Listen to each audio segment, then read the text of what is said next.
Bom dia. Bom dia, igreja. Que a graça e a paz do Senhor esteja com todos.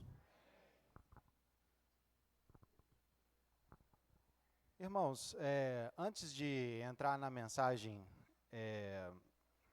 o tema da mensagem mesmo, queria falar duas coisas com a igreja. Primeiro, chegou a mim esse aviso, depois que o Vitor já tinha feito os avisos no início, nossa irmã Cíntia vai fazer um procedimento cirúrgico amanhã, uma cirurgia de catarata, e ela está pedindo a oração dos irmãos, né, para que dê tudo certo, que Deus esteja no controle. E o outro, eu vou virar para a câmera e mandar um abraço para o meu pai, que está em casa hoje, recuperando de um procedimento cirúrgico que ele fez. Deu tudo certo, graças a Deus, ele já voltou para casa, mas está um período de repouso e o médico pediu para ele repouso total, no mínimo de uma semana ali, e depois ele começa a voltar às atividades mesmo. Eu queria pedir os irmãos para se colocar de pé, para a gente fazer uma oração.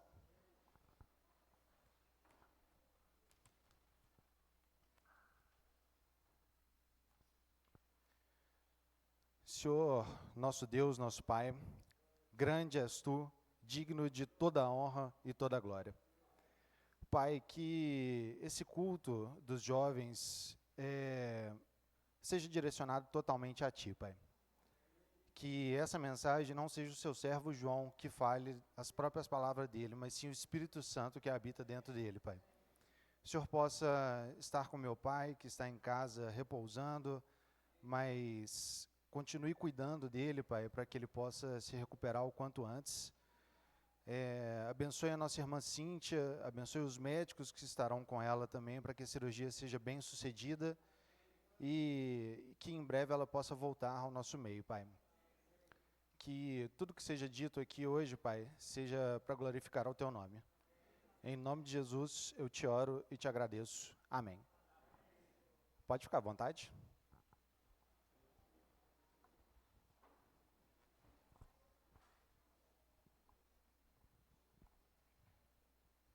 Muito bom ver os meninos que cresceram comigo aqui na igreja, Marcos, Mateuzinho, Vitor. A gente era menino correndo, fazendo raiva em todo mundo e a gente tomando a frente aqui na igreja. Agradecer muito aos irmãos pelo apoio que...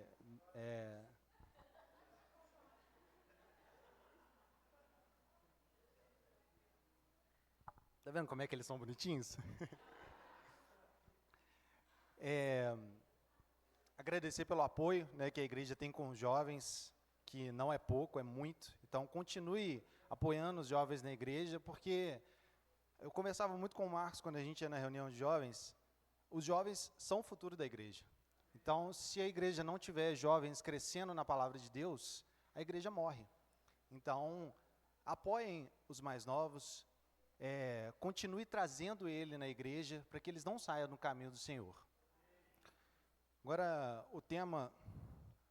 esse aqui é novo, esse eu não sei mexer nele não. Isso, é para cá. O tema de hoje é não tenhas medo. Depois que me veio a oportunidade de trazer a mensagem aqui para os irmãos, eu já estava com esse tema na cabeça e me veio essa oportunidade. Eu comecei a orar, a trabalhar nesse tema. Eu trouxe 3 versículos que falam sobre o medo na Bíblia. O primeiro é em Gênesis 15. Depois dessas coisas, o Senhor falou a Abrão numa visão: não tenha medo, Abrão, eu sou o seu escudo, grande será a sua recompensa. Em Êxodo, também está projetado para os irmãos, Êxodo 20, versículo 20. Moisés disse ao povo: não tenham medo, Deus veio prová-los, para que o temor de Deus esteja em vocês e os livre de pecar. E em Deuteronômio também, Deuteronômio 31, versículo 8, o próprio Senhor irá à sua frente e estará com você. Ele nunca o deixará, nunca o abandonará. Não tenha medo, não desanime. Eu trouxe esses 3 versículos, irmão, nós vamos destrinchar mais sobre esse tema, mas para os irmãos verem que o medo na Bíblia, ele é muito abordado.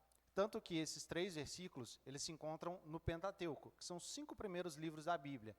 E um deles é em Gênesis. O início de tudo é em Gênesis. E lá, Deus já trata sobre o medo. Então, é um assunto que nós precisamos tratar na igreja sobre ele. Eu trouxe o significado do medo também. O medo pode ser considerado como um sentimento de receio em relação a uma pessoa, a uma situação ou mesmo a um objeto. É inerente à própria pessoa. O que atemoriza um indivíduo pode ser indiferente para outro. O que isso significa? Alguns irmãos sabem, alguns me zoam sobre isso, que eu tenho medo de altura. Eu sinto um pouco de vertigem quando eu vou num lugar mais alto, e quando saio um pouco assim da terra firme, eu não me adapto muito bem.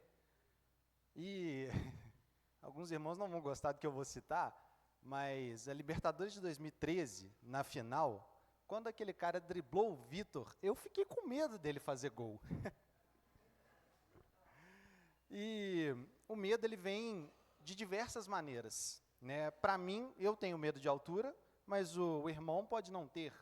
Às vezes o irmão pode ter medo, às vezes, de dirigir, e eu, graças a Deus, consegui não ter esse medo. Então, o medo, ele é específico de cada pessoa. O seu medo pode não ser o meu medo. O medo, na Bíblia, a gente encontra vários exemplos de como ele é retratado. Já trouxe 3 versículos onde mostram sobre o medo na Bíblia, e hoje a gente vai tratar sobre 2 histórias específicas que vão retratar sobre o medo na Bíblia. Primeira história, se os irmãos quiserem abrir, a gente vai ler bastante esse capítulo, em 2 Crônicas, capítulo 20. Lá conta a história do rei Josafá. Foi um rei de Judá,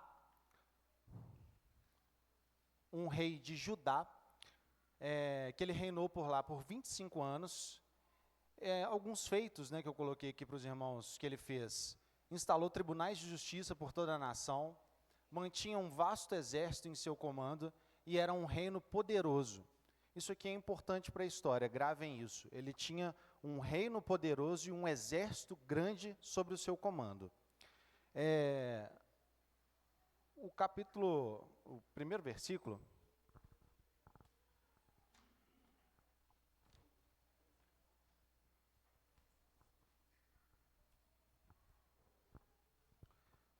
o versículo 1 e 2, está aí projetado para os irmãos que quiserem acompanhar. Ele fala assim: algum tempo depois, os exércitos dos Moabitas e dos Amonitas, junto com os Meunitas, invadiram o país de Judá. Alguns homens vieram e disseram a Josafá: um exército enorme do país de Edom veio do outro lado do Mar Morto para atacar o Senhor. Eles já tinham conquistado a cidade de Azazão Tamar, que na Bíblia também é retratada como En-Gedi, que ficava próximo ao reino de Judá. Ou seja, essa informação chegou para Josafá, e no versículo 3 fala assim: Josafá ficou com medo. Trouxeram a informação para Josafá de que não somente nem 2, mas 3 exércitos tinham se juntado para ir atacar o exército de Judá. E isso trouxe medo. Mas olha que interessante, igual eu falei com os irmãos, o exército de Judá, ao comando de Josafá, era enorme. Só que juntaram-se 3 exércitos para combater ele. E Josafá viu que realmente engrossou o caldo. Que juntaram 3 exércitos e ele ficou com medo. O rei de Judá ficou com medo de ser tomado por esses 3 exércitos, dos Moabitas, Amonitas e dos Meunitas juntos. Só que o versículo 3, ele não fala só que Josafá ficou com medo. Ele fala que ele orou a Deus, o Senhor, pedindo socorro. Vou mostrar aos irmãos um pouquinho aí ficou um pouquinho pequeno para os irmãos, mas eu vou ler aqui para vocês, do versículo 5 ao versículo 11.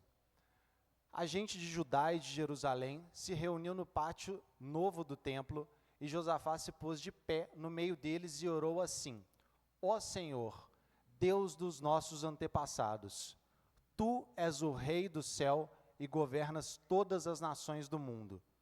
Tu és forte e poderoso, e ninguém pode resistir ao seu poder. Tu és o nosso Deus. Aqui, não sei se os irmãos repararam, mas é Josafá clamando e falando da soberania de Deus no início da oração, que isso é muito importante para fazermos nas nossas orações diárias. Ele continua: expulsaste os moradores dessa terra de diante do teu povo de Israel, e deste a terra deles para sempre a nós, os descendentes de Abraão, teu amigo. O teu povo tem morado nesta terra, e aqui construímos um templo em tua honra. Nós dissemos assim: se alguma desgraça cair sobre nós, como castigo, seja guerra ou doenças ou falta de alimentos, então nos ajuntaremos em frente deste templo onde tu moras, e no nosso sofrimento clamaremos a ti pedindo socorro, e tu atenderás ao nosso pedido. Agora os amonitas e os moabitas, junto com os edomitas, invadiram o nosso país, quando os nossos antepassados estavam vindo do Egito. Tu não os deixaste invadir as terras daqueles povos.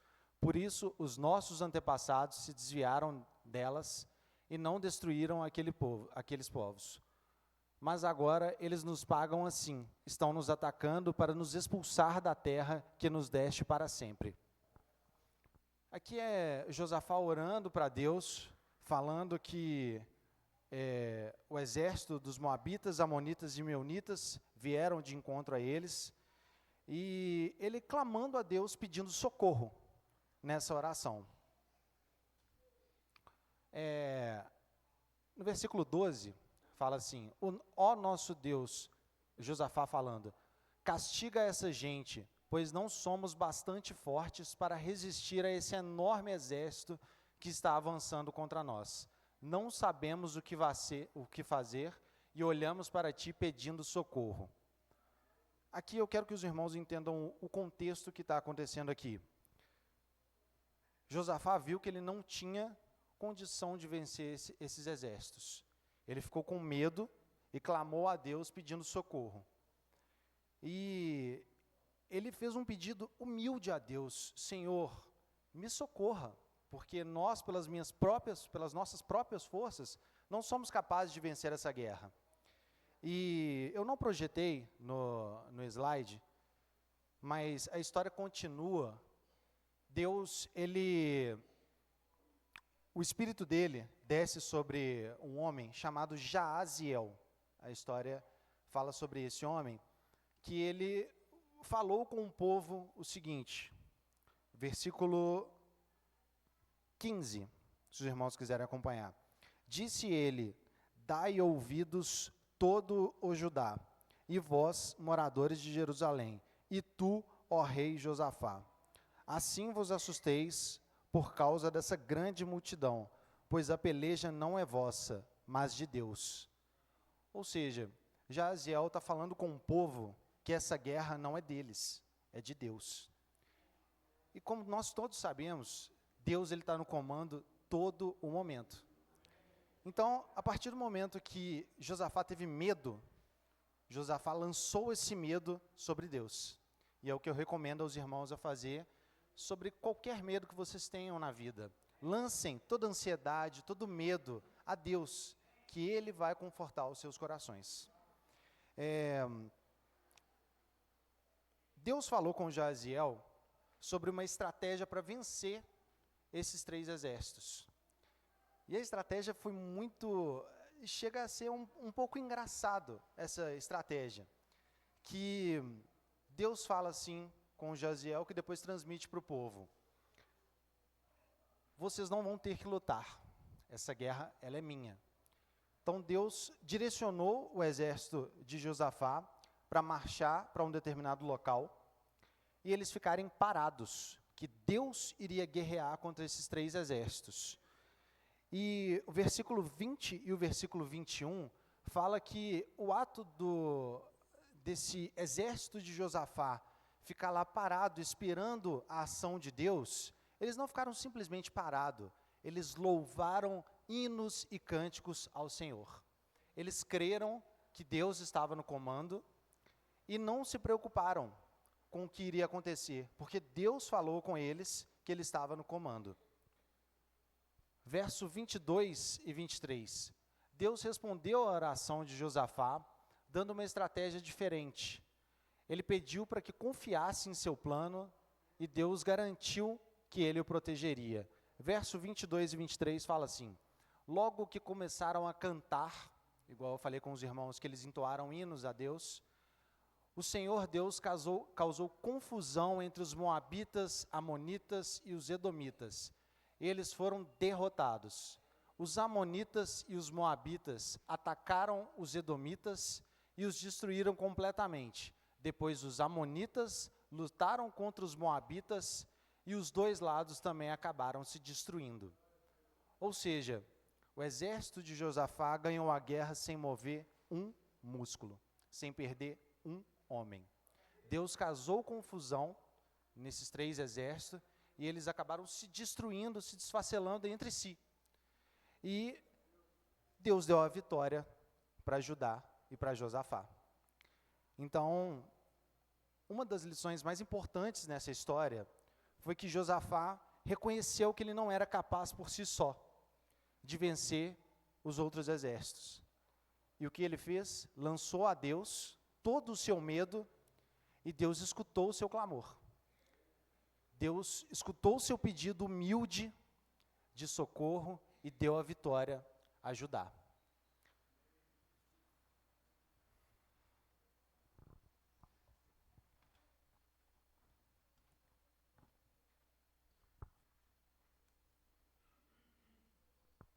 A segunda história que eu queria trazer para os irmãos é uma história bem conhecida, está lá no Evangelho de Marcos, no capítulo 4. A história de Jesus e os seus discípulos na tempestade. A partir do verso 35 do capítulo 4 de Marcos, do Evangelho de Marcos, fala assim: ao cair da tarde desse dia, Jesus disse aos discípulos: vamos atravessar para a outra margem do lago, deixando a multidão para trás. Entraram no barco, onde ele já estava, e começaram a travessia, embora outros barcos o seguissem. Mas logo se levantou um tão grande temporal, com vendaval e ondas rebentando contra o barco, que esse já estava cheio de água. Entretanto, Jesus dormia, deitado na popa, com a cabeça numa almofada. Vou pedir às meninas para colocarem um vídeo. Eu queria que os irmãos acompanhassem com atenção, por favor.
vento, acalmem-se as águas.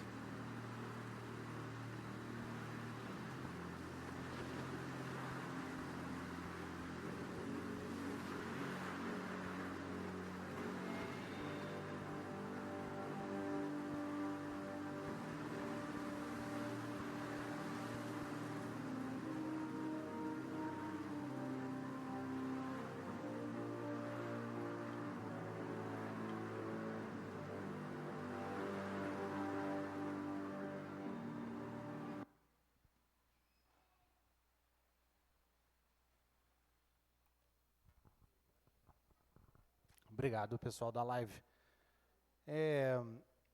Esse trechinho que eu trouxe para os irmãos é de uma série, não vou me recordar o nome agora, mas que conta um pouco sobre a história de Jesus. Já adianto para os irmãos que nós não sabemos a fisionomia de Jesus, como é retratado, nós não sabemos se é dessa forma, mas o que eu queria que vocês levassem desse vídeo é o feito de Jesus, como é retratado na Bíblia. No versículo 38, a parte A do versículo que eu li para os irmãos, fala assim, que Jesus dormia deitado na popa. A popa do barco, ela é na parte traseira dele. E essa parte, ela serve para controlar a direção e a estabilidade da embarcação. Eu não creio que essa palavra específica foi colocada na Bíblia por acaso. Eu acho que nada na Bíblia foi escrito por acaso. E o fato de Jesus estar na popa, eu trago para nossas vidas que Jesus está no controle e na direção das nossas vidas. Era o que Jesus estava naquele barco também. Ele estava no controle e na direção de todas as vidas naquele barco. Ali mostra que a própria Bíblia relata, fala que começou um grande temporal com vendaval e ondas contra o barco. Ali no vídeo, provavelmente também estava acontecendo raios, tempestade. Então, era uma situação de muito caos para aquele barco. E o que me intriga é que Jesus estava deitado, dormindo, tranquilamente, na almofada, e ele não acordou com esse vendaval. Eu conheço muita gente com sono pesado, mas Jesus também devia ter um sono bem pesado. Continuando, a parte B do versículo 38, que é Jesus, depois que ele levanta do sono, que os discípulos acordam ele, e inquietos acordaram-no, gritando, os discípulos falando, Mestre, não te preocupa que estejamos quase a morrer? Ele, levantando-se, repreendeu o vento, disse ao mar, aquieta-te. O vento parou e fez-se uma grande calma. E disse-lhes, por que estavam com tanto medo? Ainda não têm fé? E tomados de grande espanto, perguntavam uns aos outros, mas quem é este a que o próprio vento e o mar obedecem? Essa história, irmãos, é uma história magnífica que a Bíblia retrata para nós, onde os discípulos, similarmente com Josafá, ficaram com medo de morrer. Aquela situação ali não era algo que eles estavam controlando, era ondas, era tempestade, vento para lá e para cá, e eles não sabiam o que fazer. E aí eles acordaram o mestre, acordaram Jesus, pedindo socorro para Jesus mesmo, falando, Senhor, eles acordaram gritando Jesus, que a Bíblia retrata. Eles estavam com medo de morrer. E Jesus, grandioso que passou por essa terra, ele simplesmente virou para o mar e para os ventos e falou, aquieta-te. E tanto a tempestade quanto as ondas simplesmente pararam. Então, é uma situação similar à de Josafá, a dos discípulos, que eles ficaram com medo, só que aqui Jesus ainda traz uma coisa a mais, no versículo 40. Por que estavam com medo? Ainda não têm fé? Então isso aqui é uma coisa muito importante para a gente trazer para as nossas vidas. Nós precisamos ter fé no nosso Senhor Jesus. Precisamos ter fé que todo medo, nós somos seres humanos, nós estamos sujeitos ao medo. mas nós não podemos deixar o medo nos dominar. Nós devemos levar todo o nosso medo a Jesus Cristo, porque Ele comanda as nossas vidas. Dito essas duas histórias para os irmãos, eu trouxe algumas aplicações que nós podemos ter em relação ao medo para a nossa vida. Nós devemos orar e lançar para Deus todos os nossos medos. Nós não temos Jesus Cristo fisicamente como os discípulos tiveram na época deles. Mas uma forma clara e objetiva de falar com o nosso Deus é por modo da oração. Então lancem os medos, lancem as suas ansiedades em oração a Deus. Fale: Senhor, eu por mim só não tenho capacidade de vencer o meu medo. Eu preciso de Ti para vencer qualquer medo que seja. Então lancem a Deus todo o medo que vocês tenham no coração. Independente de qual seja a área, lancem a Deus para que Ele conforte o coração de vocês. E para conectarmos mais ainda, não só em oração, mas também devemos ler a palavra de Deus e termos a ciência do que Ele quer para as nossas vidas. Como nós vamos saber o que Deus quer nas nossas vidas se nós não lemos a palavra dEle? Deus deixou um manual de instrução para nós, que é a palavra dEle. Então, nós devemos ler a palavra de Deus, para que nós possamos entender o que Ele trouxe na vida dos discípulos, as histórias que Ele deixou, as palavras de Jesus, os ensinamentos de Jesus. Nós não vamos saber o que Jesus tem para nós, se nós não lermos a palavra deles. E terceiro e último, é confiar em Deus, mesmo em situações difíceis. Ambas as situações, as histórias que eu contei para os irmãos, que está retratada na Bíblia, tanto Josafá quanto os discípulos, eles tiveram medo, mas tanto Deus quanto Jesus, eles venceram esse medo, e Josafá conquistou a vitória, e os discípulos foram salvos por Jesus. Então, irmãos, mesmo que a situação pareça não ter salvação, independente da situação que os irmãos estão passando na vida, cada irmão tem a sua dificuldade, independente da sua área. Não desista. Coloque nas mãos do Senhor Jesus, que Ele vai trazer a vitória para nós. Do jeito que nós começamos a mensagem de hoje, Mateuzinho leu para nós Isaías 41:10, eu queria terminar lendo Isaías 41:10, que é um versículo maravilhoso, e eu quero que os irmãos vão para casa hoje com esse versículo no coração de vocês. Por isso não temas, pois eu estou com você. Não tenha medo, pois sou o seu Deus. Eu o fortalecerei e o ajudarei. Eu o segurarei com a minha mão direita vitoriosa.